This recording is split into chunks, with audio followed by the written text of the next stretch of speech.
I tried some business model. For business models, nag-work talaga. Pero yung dalawa, nag-stick ako. Nag-try talaga ako na mga business model. Unang business model ko talaga is crypto trading. Nag-invest ako ng 500 sa Binance. Tapos, nalagay ko yung leverage. Nalagay ko sa futures. Isip ko talaga makaka 1K ako.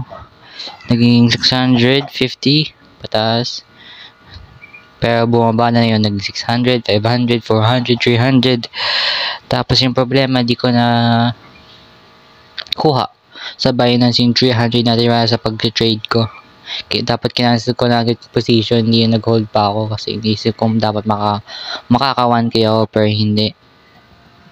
Lugi ako sa unang business model ko sa crypto trading. Inisip ko ano ba yung solution? Ano ba yung makakasolve ng problema ko para kuha ko yung 300 na yun, natira na pera na yun. Yung solution na yun is Bybit. Yung 300 para transfer ko sa Bybit kasi doon lang pwede ilagay pang hindi ko talaga cash out through Binance, through GCash dahil dapat minimum 500. Second business model ko yung natira na 300 na yun, bumili ako mga boxes para saan? Para sa mga donuts. Nag-advertise ako yun sa TikTok ng donuts ng Sweet Delight tawag doon yung poster. Bumapa ako. Nangyari doon, lugi pa din.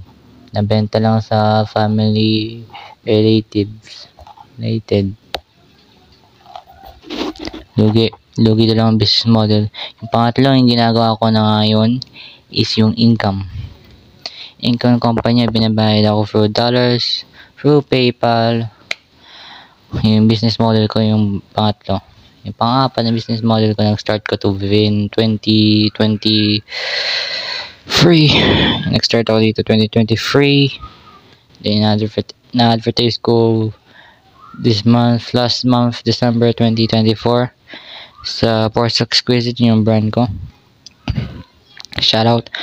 Ipalawak yung brand ko na Force Exquisite, yung goal ko talaga for this year 2025. It's actually a 4 business model. I tried dalawang business model na lugi, dalawang business model na stick ko. Maiba mo talaga yung perspective mo sa pagnenegosyo, kung paano mo talaga i-handle yung pera.